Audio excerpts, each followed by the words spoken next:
Quiero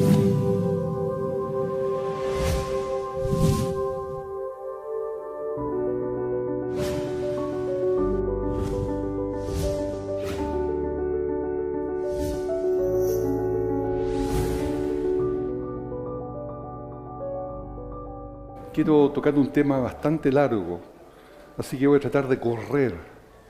Para correr, tienen que correr la mente de ustedes, poner alta atención y seguirme.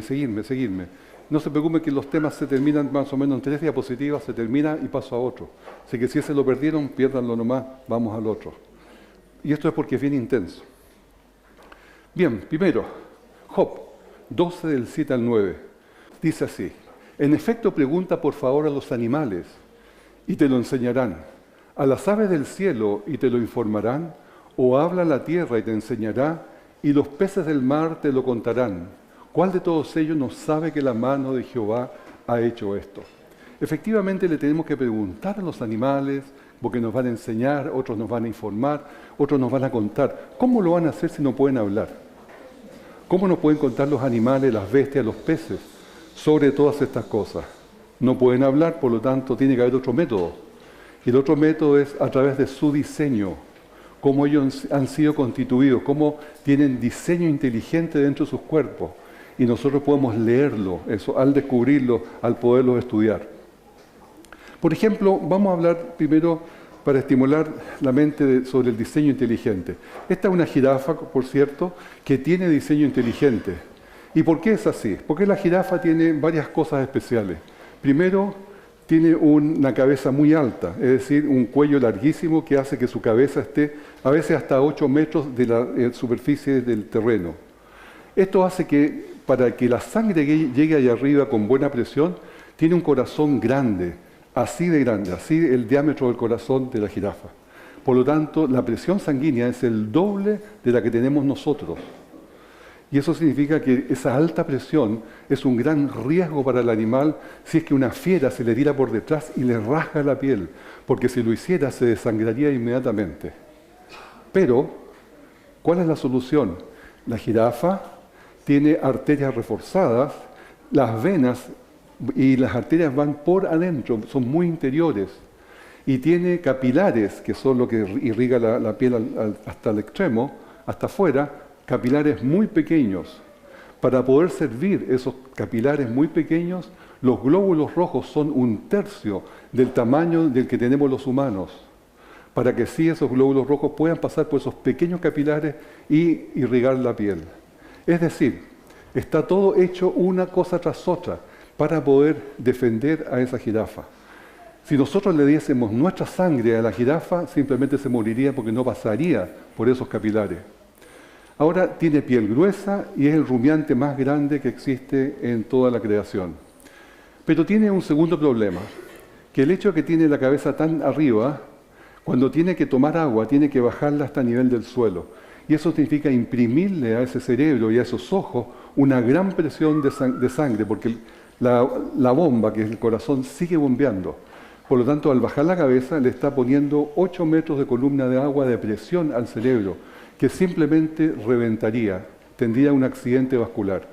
Es decir, la primera jirafa que el Señor, que nació, no hablemos todavía de creación, la primera jirafa que nació, por el cuello alto, habría muerto inmediatamente por un derrame cerebral.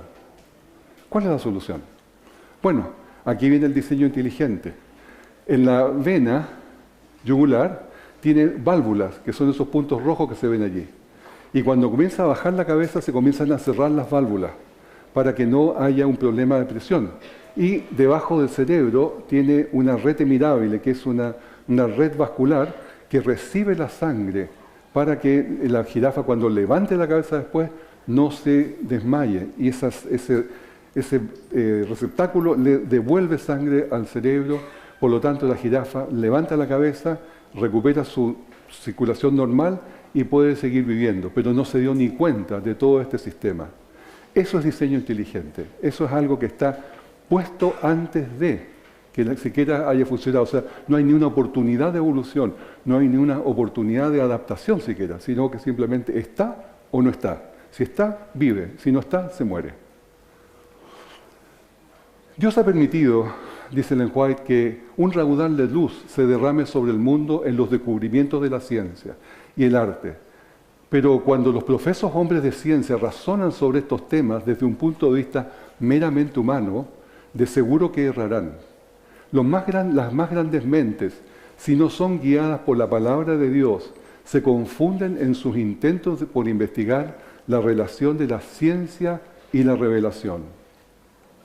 Existe un libro llamado Viaje a lo Sobrenatural, escrito por este hombre llamado Roger Morneau. Él ya falleció, pero escribe algo muy interesante. Él estuvo relacionado con la iglesia de Satanás en su juventud, por error. Después se hizo adventista. Y mientras estuvo allí, aprendió los planes de Satanás que tenía, porque el sacerdote Satanás se los contaba. Y le decía cuáles habían sido los planes y hacia dónde iba la cosa. Pero la cosa que quiero destacar de su experiencia es que le dijo que lo que quería hacer Satanás era destruir la Biblia, pero sin acabar en realidad con ella. En inglés dice destruir la Biblia sin quemarla. Pero, ¿y haciéndolo cómo? Alejar el pensamiento de Dios de las mentes de millones de personas por medio de la teoría de la evolución. Ustedes se preguntarán, ¿qué tiene que ver Satanás con la teoría de la evolución? Tiene todo que ver. Satanás es el inventor de la teoría de la evolución para poder dejar a Dios, a Cristo de lado, especialmente a Cristo. Y les muestro acá a un señor que es un ateo, pero también es académico bíblico, una contradicción enorme. Es humanista, se llama Frank Sindler. Y él dice que el golpe más grande que la biología le ha dado al cristianismo ha sido el descubrimiento de la evolución biológica. Ahora que sabemos que Adán y Eva nunca fueron gente real, el mito central del cristianismo es destruido. Si nunca existió Adán y Eva, nunca hubo pecado original. Y si nunca hubo pecado original, no hay necesidad de salvación. Y si no hay necesidad de salvación, ¿para qué necesitamos al Salvador? Por lo tanto, con esto concluyo que Jesús histórico quedó desempleado. Desempleado en el paro. ¿Ya? Creo que la evolución es absolutamente un golpe de muerte para el cristianismo. Se fijan que la evolución no es una idea científica, es una idea religiosa para atacar al cristianismo y para destruir a Cristo como Salvador. Si Cristo no es el centro de nuestra religión, de nuestra creencia, no tenemos nada. O sea, realmente apuntó justo allí con la evolución biológica que llama él. Lamentablemente el mundo está absolutamente captado por ellos. Absolutamente, porque tiene el poder del dinero. Y como tienen el poder del dinero, todos los canales de televisión que quieren propaganda, que quieren tener parte de los presupuestos, están absolutamente alineados. Ninguno se salva.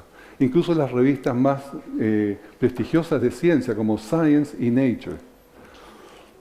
Sin embargo, hay muchos científicos que se han convertido al creacionismo. Es decir, esta idea del creacionismo no es un niño que está en la iglesia desde niño, le lavaron la cabeza y finalmente llega adulto y cree en el creacionismo porque no sabe creer en otra cosa. No, eso no es así.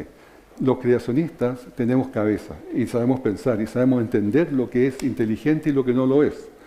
Y hay científicos que se han hecho creacionistas después de un serio estudio de los textos del creacionismo, es decir, de las pruebas que tenemos y las evidencias que tenemos. Y esto los ha llevado a ellos a cambiar sus vidas completamente.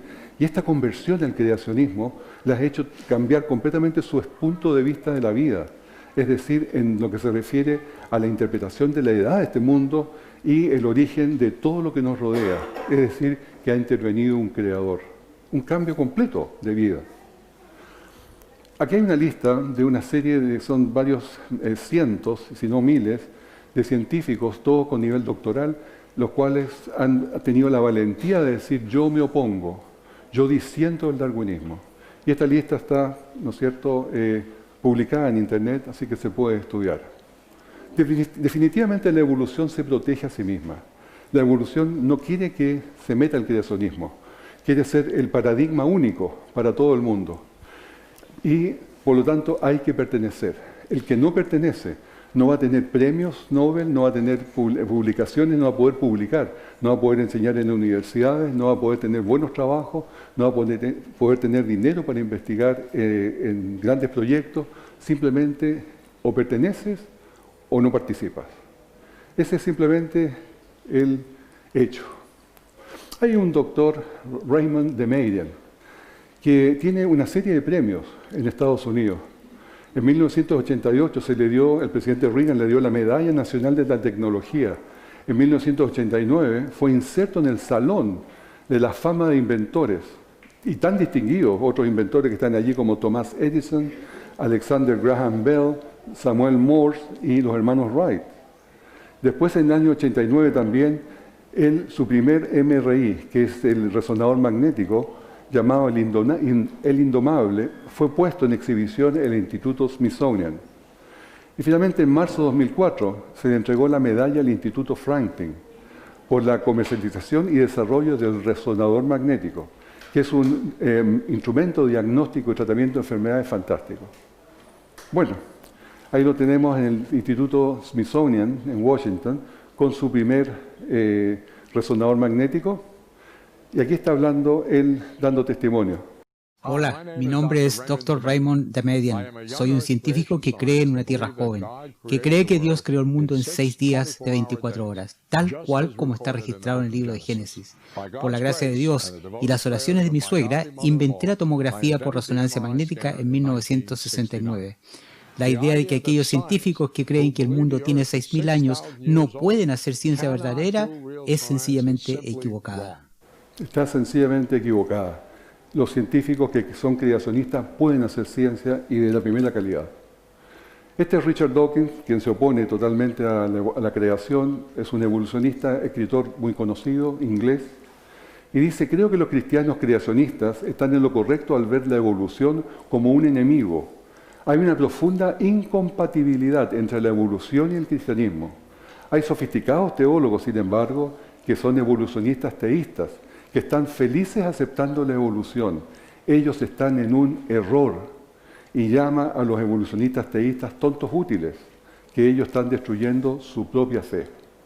Ustedes se preguntarán, bueno, necesitamos esto, yo soy creacionista, yo creo en esto, pero ¿crees realmente? ¿Tienes todas las herramientas, hermano, para poder defender todo lo que nosotros pensamos?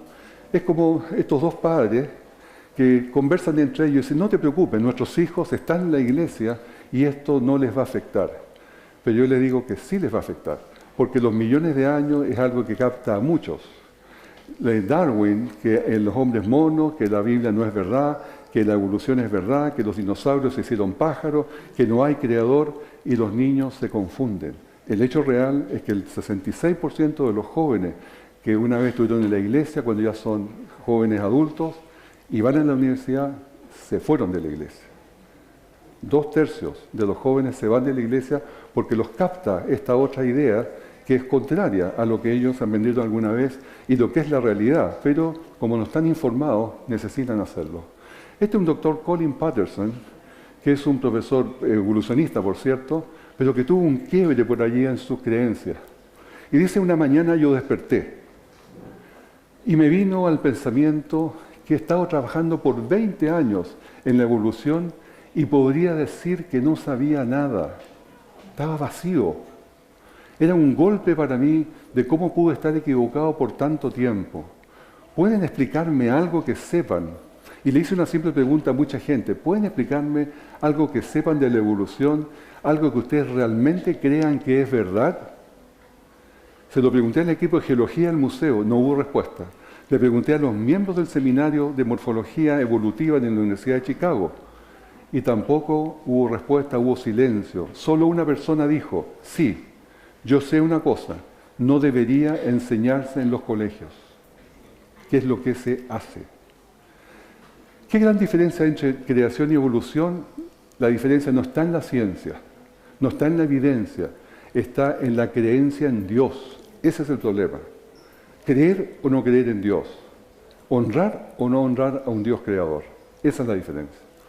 Porque hay una mala ciencia llamada el cientismo, que es una perversión de la ciencia moderna, la cual es una ideología que tiene un prejuicio antirreligioso. Un prejuicio que simplemente cree que todo debe medirse con la racionalidad humana y todo en forma empírica, en forma de experimentos. Pero la ciencia realmente dice, y ellos dicen que el mundo espiritual es irrelevante y no existente. Sin embargo, esto es un reduccionismo intolerable. Porque la ciencia no es una amenaza para las creencias religiosas, porque se restringe a la dimensión física natural de la existencia, de la realidad, no a otra cosa. Ese es su mundo. Por lo tanto, hay un lugar, y hay un lugar pero muy claro, para lo sobrenatural. Lo sobrenatural existe. Las cosas creadas por Dios son sobrenaturales, y estas existen. Y les voy a mostrar algunas. Primero, el origen de la vida. El origen de la vida, nadie jamás ha hecho vida en este mundo. Nadie ha podido crear vida de materiales inertes. Por muchos computadores, por mucho conocimiento que tenga, por todo lo que quieran. Jamás ha creado vida, jamás se va a crear vida. Entonces, ¿quién hizo la vida? Si estamos vivos. Entonces, eso tiene que ser solamente una respuesta sobrenatural. Dios que la creó. La organización y el lenguaje del ADN, que es de la más alta complejidad que se pueden imaginar. El ADN tiene una complicación tan grande que nadie puede explicarlo cómo se pudo formar, cómo se pudo hacer. Ya voy a ver más de eso más adelante. Pero no solamente eso, sino que también los mecanismos que tiene para formar las proteínas del ADN y posteriormente, como si fuera poco, mecanismos de reparación. Vamos a ver una diapositiva de este tema más adelante. La formación del universo. El universo no se ha creado por un Big Bang. El universo es creado por una mano de Dios. Y ese universo del Big Bang es una explicación absolutamente deficiente. Entonces, ¿cómo se creó? Si existe, está lleno de orden, está lleno de matemáticas, está lleno de perfección. Tercero, las leyes físicas. Nosotros estamos rodeados de leyes físicas, de constantes universales, de un orden magnífico, con propiedades matemáticas.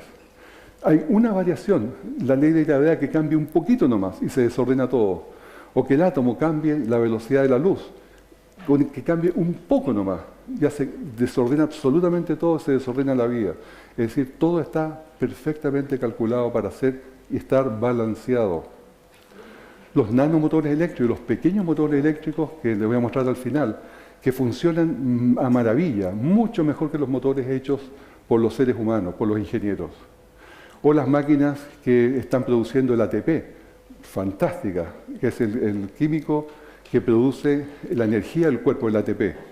O los mensajeros internos, las kinesinas, cómo recorren el cuerpo, recorren la célula, llevando cargas químicas en sus hombros.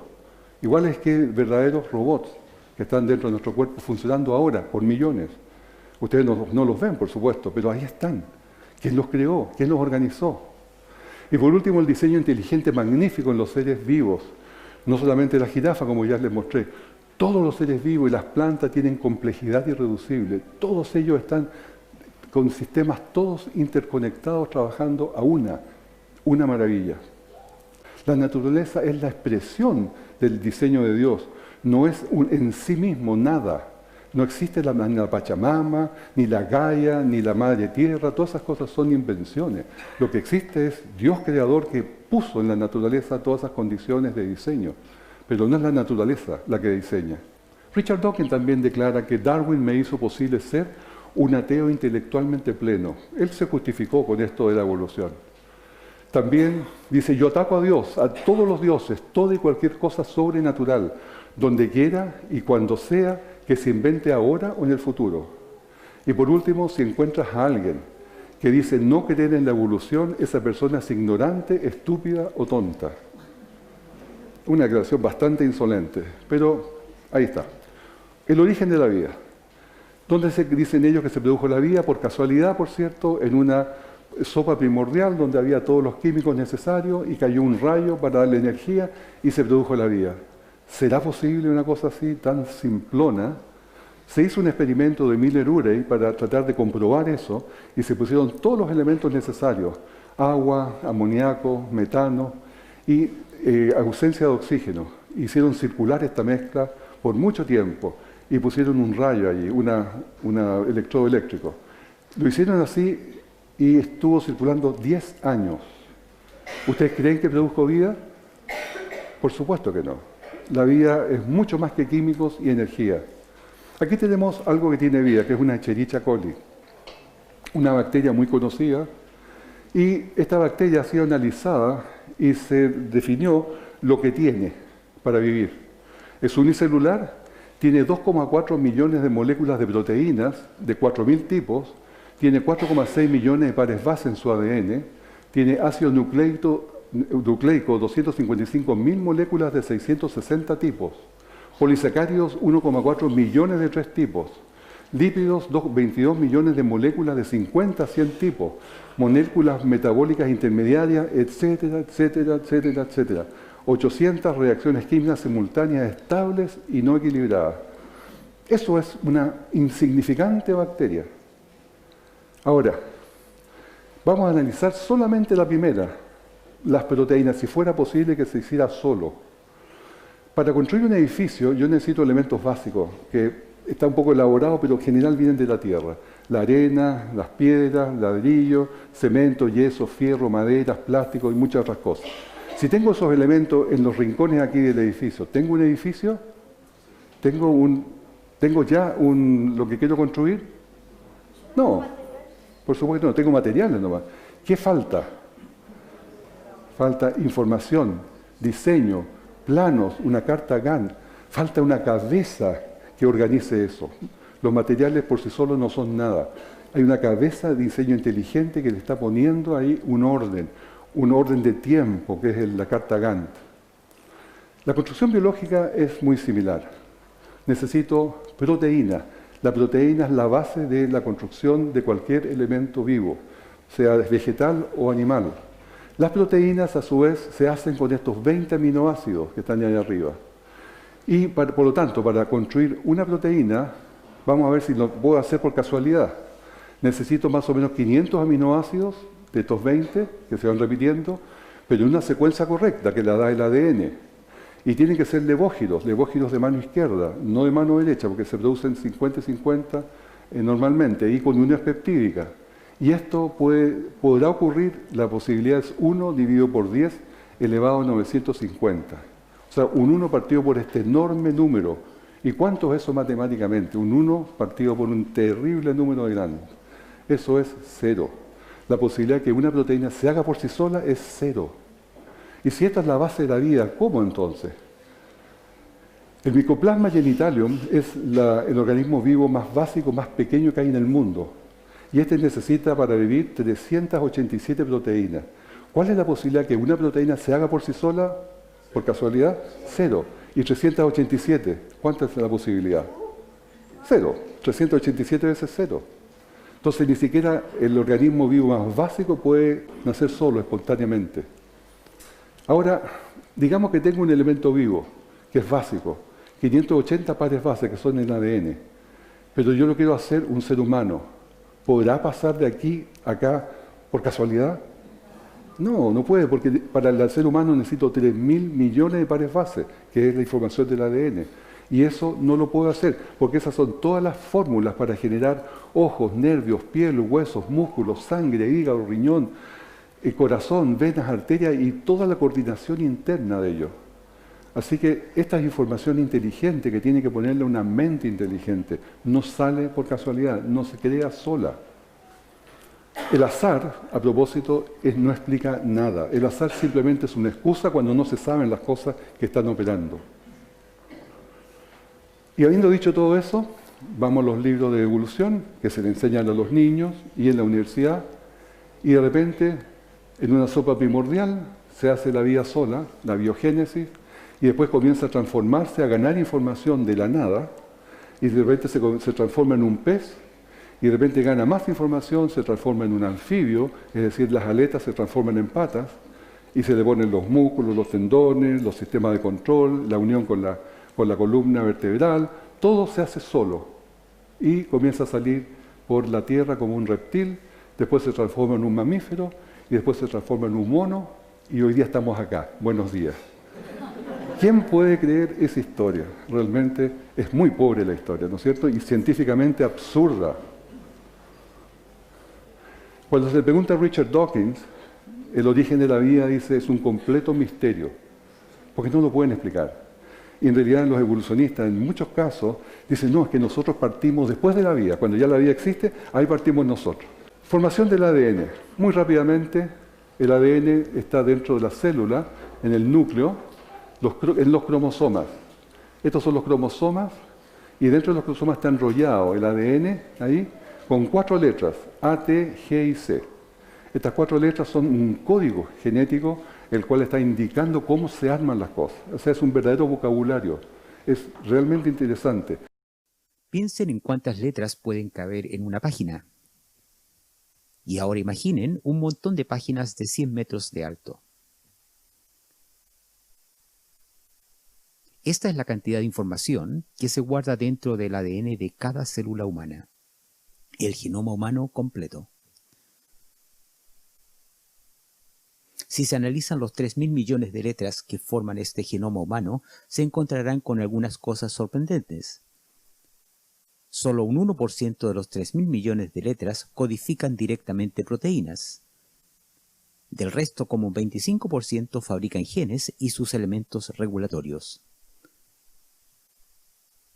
La función del resto de las letras es todavía muy poco clara. Bueno, como ven ustedes, son 100 metros de hojas, todo con el ADN, con cada letra que tenemos nosotros escrita en cada una de nuestras células, que son 3.000 millones de letras puestas allí. Dice que entonces una parte codifica para proteínas y la otra es para el control, el panel de control de todo nuestro cuerpo. Antes se pensaba, cuando no se sabía todavía, que esto era ADN basura y era lo que quedaba de la evolución. Pero ahora les dio vergüenza haber dicho eso, porque esto es de lo más complejo que hay, toda la información, cómo se codifica y cómo se regula el cuerpo. Por lo tanto, la posibilidad que el ADN se haya creado sola es 1 partido por 10 elevado a 40.000, absolutamente cero. Este es el doctor Anthony Flew. Él escribió un libro bastante conocido y es un pensador ateo más influyente del siglo XX. Y en el año 2004 informó y dio a conocer públicamente que aceptó la existencia de Dios después de haber sido ateo. Él debatía contra los creacionistas por la evolución. Pero él dijo que el ADN me ha mostrado, por la complejidad más increíble, los sistemas requeridos para producir vida, que una inteligencia tuvo que intervenir para que los elementos tan diversos se juntaran. En resumen, mi descubrimiento de lo divino ha sido la peregrinación de la razón más que de la fe. O sea, este hombre llegó a Dios por la razón, al darse cuenta de la complejidad del ADN. Y no por fe, como tal vez todos nosotros hemos llegado porque creemos en Dios. El genoma humano, que es el ADN humano, se le comparó muchas veces con el del chimpancé, diciendo que eran iguales. Partió cuando se hizo el proyecto del genoma humano en Estados Unidos, por orden del presidente Clinton. Se dijo primero que era el 99% igual. Después, cuando se perfeccionó este sistema, era el 96%. Después bajó al 81% y hoy día está más o menos por ahí como el 70-75%. Es decir, de a poco hemos ido bajando esto. Pero la pregunta es, ¿qué significa que tengamos un 70% de similitud con un chimpancé en nuestro ADN? Bueno, mal que mal tenemos todos los dos cabezas, tenemos orejas, tenemos manos, tenemos dedos, tenemos boca, tenemos lengua, tenemos nariz, tenemos ojos. Hay muchas similitudes, pero es porque tiene un diseñador común, no porque tenga similitud de origen. Ahora, ¿debe leerse esto que somos medios monos? El plátano y el hombre tenemos un 72% del genoma parecido. ¿Significará entonces que somos medios plátanos también? ¿O significará que toda cosa que comemos tiene una similitud bioquímica con nosotros, tiene una similitud de nuestro ADN? Así que las lechugas, los tomates, todo lo que comemos tiene similitud también, porque necesitamos que sea similar para poderlo absorber. Si no fuesen similares, no podríamos comerlo.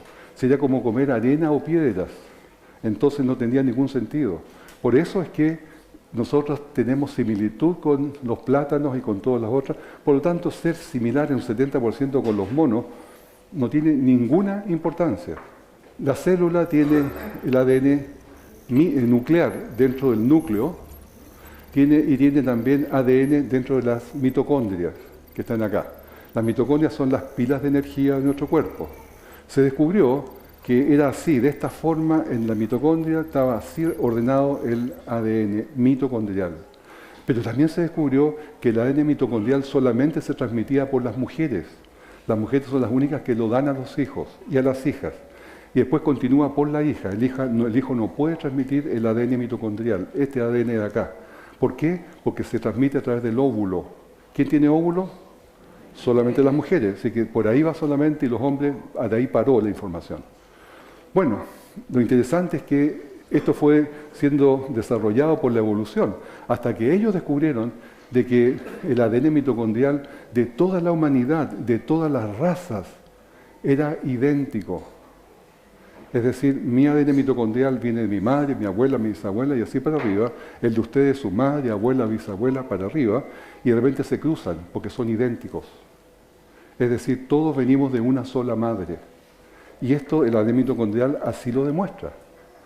Y ellos la llamaron la EVA mitocondrial, en forma medio de burla. Pero lo sorprendente que ellos dijeron es que esto nos lleva a una conclusión, que tenemos una madre común de toda la humanidad. Y también dijeron que la evolución le asignó 200.000 años a esta mujer única y sería una mona que vivió en África. En ese lugar, y posiblemente lucía algo así. Nuestra abuelita. Pero las cosas no llegaron allí. 10 años después, otro equipo de investigación llamado The Parsons Team descubrió que la velocidad de mutación del ADN mitocondrial era 20 veces más rápido, por lo cual hace la EVA mitocondrial consistente con una edad más o menos de 6.500 años atrás. Y esto significa claramente que llegamos a nuestra EVA bíblica. Es decir, a través del ADN mitocondrial confirmamos que todos venimos de una EVA bíblica. Este es otro estudio que se hizo posteriormente, de Loewe, Land y Scherer, que dice, estudios recientes de pueblos actuales ha dado resultados que indican un alto nivel de mutaciones en el ADN mitocondrial. En una revisión de los datos indica que la EVA mitocondrial vivió hace 6.500 años atrás, una fecha incompatible con las teorías actuales del origen del hombre. Se frustran cuando encuentran estas cosas que les dicen todo lo contrario y apoyan el cristianismo de paz. La realidad del paso del tiempo, el tiempo va pasando, todo desorden se desordena. La entropía genética es lo que va pasando en nuestros cuerpos, en nuestras vidas, que nos vamos deteriorando. Y generación tras generación ese deterioro va creciendo. Nuestros hijos, nuestros nietos, nuestros bisnietos van a ser cada vez más desordenados genéticamente. Es igual que un vehículo que queda abandonado, que comienza a poco a desgastarse, o una casa que no se le mantiene. Y curiosamente es muy interesante ver que los mecanismos de reparación dicen necesariamente esto. Sucede como nos estamos desgastando y se nos producen mutaciones dentro de nuestros cuerpos, tenemos un sistema de reparación, pero estas máquinas increíblemente complejas tienen que tener un creador increíblemente inteligente, porque no solamente está el ADN, sino que las máquinas que corrigen el ADN por las mutaciones. ¿Se fijan? No es una, son dos cosas importantes acá. Estas son las máquinas que van rodeando, van haciendo así, girando por el ADN, recogiendo todos los errores. Detectan un error, lo sacan, se lo meten a un bolsillo y después viene otra enzima que viene a poner lo que estaba equivocado. Y así van reparando continuamente los errores.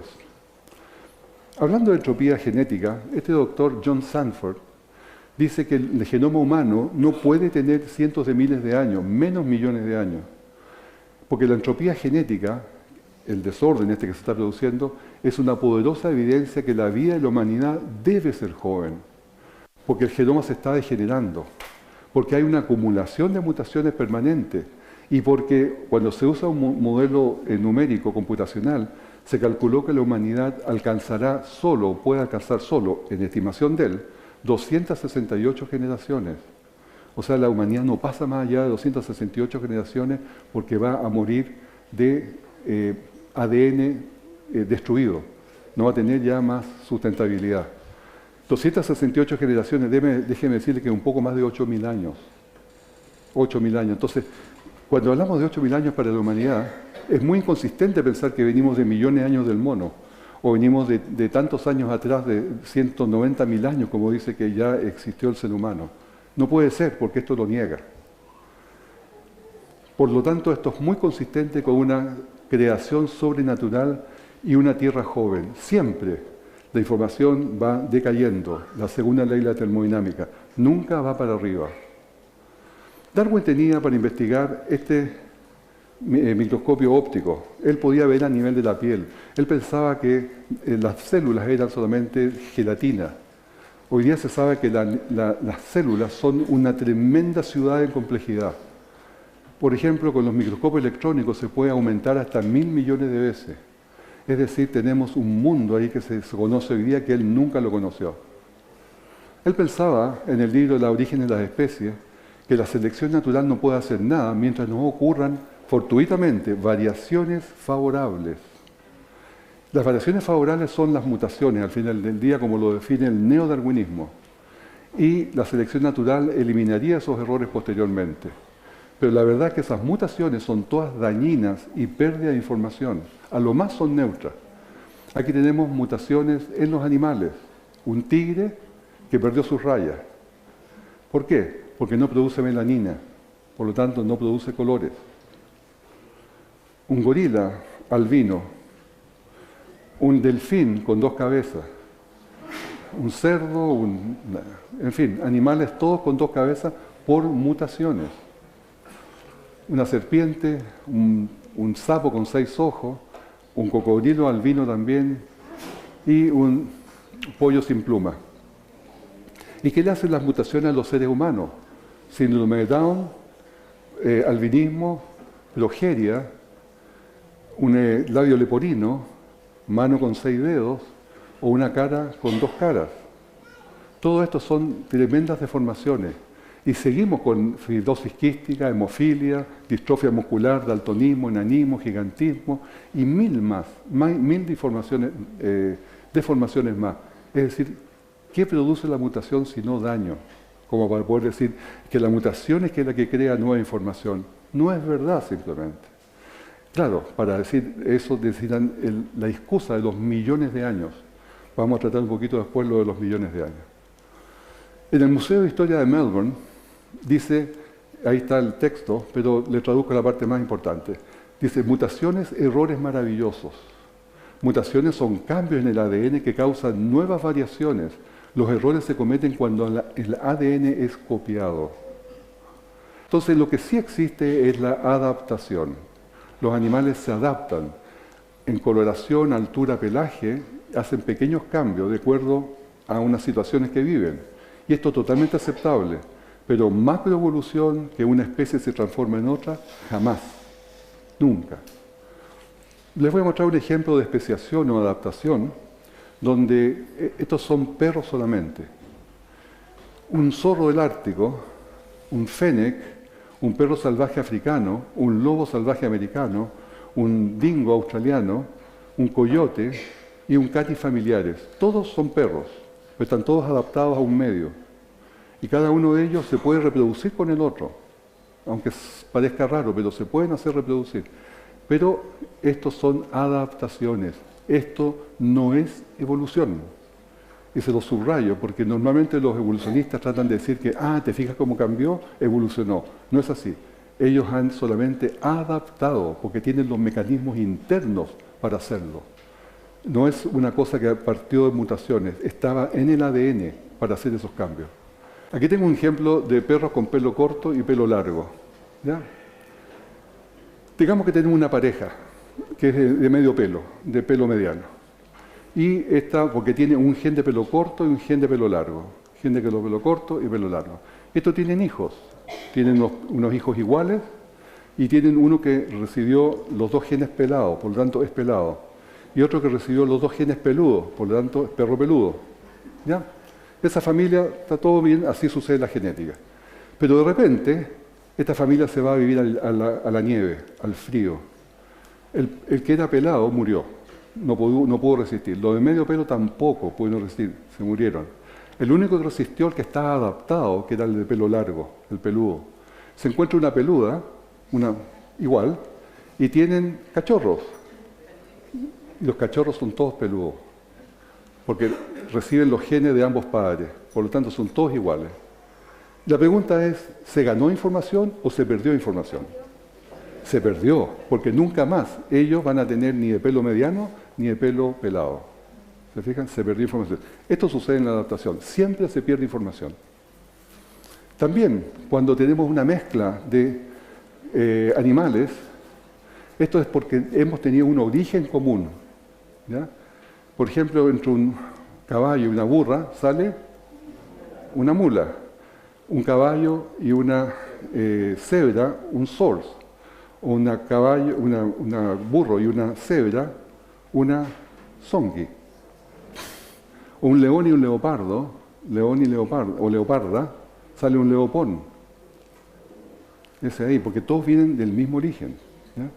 Un león y una tigresa, tenemos un ligre. O una llama y un camello, que son ambos camélidos, tenemos una cama. Y así se puede confirmar de que se pueden volver a unir por laboratorio, no se hace en forma natural.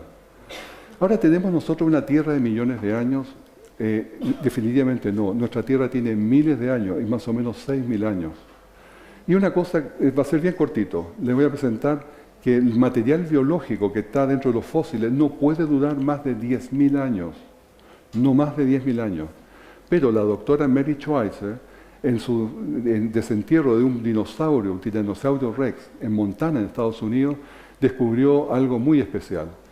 Sacando este hueso, ellas no podían sacarlo porque era muy pesado y tuvieron que llevarlo en helicóptero.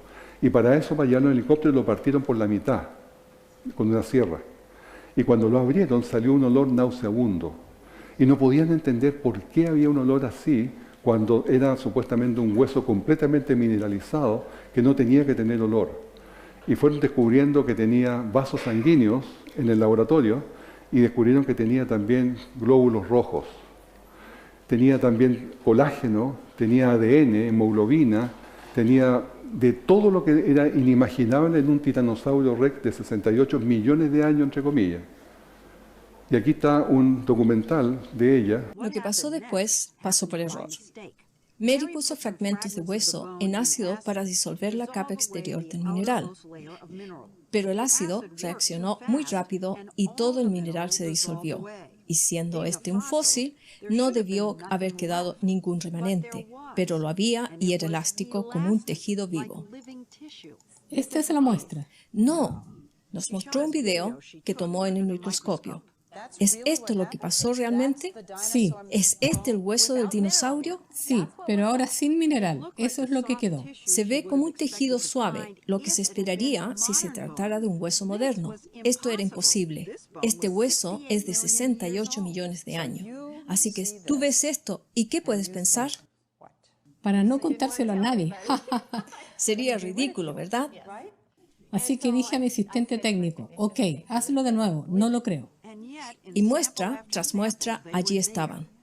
Cosas que sencillamente parecían vasos sanguíneos flexibles y transparentes, hasta que tuvo Mary la fuerza para decirle a Jack. Dijo que había el hueso disuelto y que veías vasos sanguíneos. ¿Cómo podía ser? Exacto, ¿cómo podía ser? Las cosas que Mary estaba descubriendo en los huesos de dinosaurio. Mira eso. Vasos sanguíneos, incluso lo que parecen ser células intactas.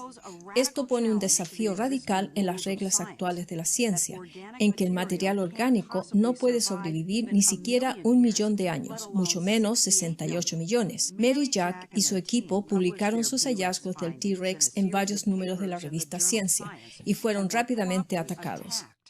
Los críticos dicen que las muestras podrían estar contaminadas o que los vasos sanguíneos podían ser biofilm, una especie de fango. Pero como Mary nos mostró, ella pudo replicar sus hallazgos. Estas son muestras de un dinosaurio aún más antiguo, un dinosaurio bien preservado de 80 millones de años, un pico de pato. Cuando ella disolvió el mineral en ácido, Pongamos esto en el microscopio. bueno, mira, esos son vasos sanguíneos. Esos son vasos sanguíneos. ¿Puedes ver las ramificaciones allí? Míralo, están consistentes. Lo hicimos vez tras vez y sale lo mismo. Me emociono cada vez, no puedo evitarlo. Son 80 millones de años. Mary publicó sus nuevos resultados el año pasado y algunos de sus adversarios han sido convencidos, pero la controversia aún continúa. Si los vasos sanguíneos pueden sobrevivir 80 millones de años, ¿Qué pasa con el ADN? Bueno, Mary Schweitzer es evolucionista y se encontró con un tremendo problema en sus manos, de que tenía estas muestras de que demostraban de que no podían ser de millones de años, y él no se atrevía a presentarla a la comunidad científica porque iba a ser el ridículo. Porque justamente, ¿qué es lo que se concluye de esto? Que si hay material biológico vigente, tiene que tener menos de 10.000 años. Por lo tanto, es perfectamente compatible este dinosaurio, la muerte de este dinosaurio, con el diluvio. Y justamente esto se replicó por muchas partes. Y los científicos han encontrado en otros materiales que los tenían guardados diferentes materiales biológicos vigentes en todas las capas. Ahí está una lista. En todas las capas de la columna geológica han encontrado muestras iguales. Porque todo es consistente con el diluvio, no es consistente con millones de años. Ahí hay una que es espectacular de 551 millones de años, según ellos, los cuales son proteínas aún flexibles e intactas de gusano. Bueno, petrificación, ¿necesitamos millones de años? No. Esta es una fuente de 100 años, este es un saco de harina con 1 año, se petrificó un sombrero con 50 años. En Yorkshire, en Inglaterra, hay esta fuente donde cae agua calcárea y los locales le ponen objetos que después se transforman en piedra. Y esto duró, para petrificarse, solamente 8 meses. No necesitamos millones de años para petrificar, para solidificar algo. Las estalactitas no necesitan millones de años, basta con 40 años. Este monumento se inauguró y a los 40 años tenía esta estalactita por una filtración de agua. O esta de acá en una mina en Queensland, en Australia. El petróleo se hace solo en minutos, con interiores de pavo. Basta presión y temperatura. Y esto lo estaban haciendo en una fábrica en Cartago, en Estados Unidos. O de algas se hace lo mismo, solamente minutos y tenemos petróleo. O sea, todo lo que supuestamente era millones de años, no es así. Bastan las condiciones para hacer las cosas para poder tener un resultado. Hace 21 años atrás se tiró un libro, o se inauguró un libro que se llama La Caja Negra de Darwin. Y este libro produjo realmente cambios. Simplemente el debate cambió desde ese día. Porque La Caja Negra de Darwin trajo tantas ideas y tanta derrota al materialismo evolucionista que hoy día podemos ver los resultados. Podemos ver, por ejemplo, acá motores de todo tipo que están dentro de nuestro cuerpo. Uno de ellos, por ejemplo, es el motor de la síntesis del ATP, ese combustible que les decía que funciona. Son motores que rotan con un sistema de levas, en fin, es un sistema fantástico. Un motor eléctrico consiste en un eje, en un rotor, en un estator, en un sistema de control, rodamientos y un sistema de enfriamiento. Esto sin duda ha sido diseñado por ingenieros. Pero un ejemplo en la biología es esta Escherichia coli, que atrás no tiene pelos. Estos son motores de fuera borda. Son motores que van a 100.000 revoluciones por minuto y tienen una eficiencia fantástica. Así se pueden más o menos diagramar. Ahí está el rotor, el estator, el eje, sistema de enfriamiento y la hélice. Y la pregunta es, ¿quién diseñó esto? Ahí hay una foto en microscopio. Ahí tenemos el embriague de este motor que se conecta y desconecta para la hélice. Y una ilustración de un clip. Tenemos nuevamente el rotor, el estator, el embriague, el descanso, el eje, el sistema de enfriamiento, el codo y la hélice de paso variable.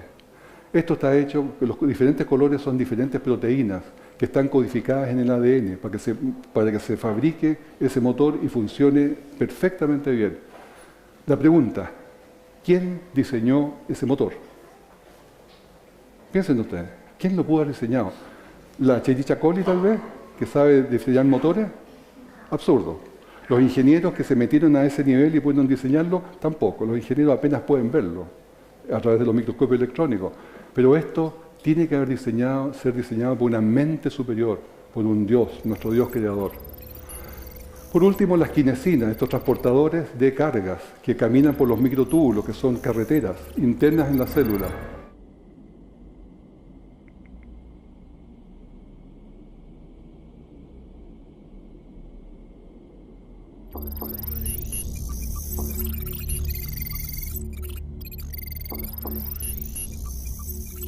Este es el núcleo de la célula. Todos estos son microtúbulos, que son caminos donde se van transportando químicos.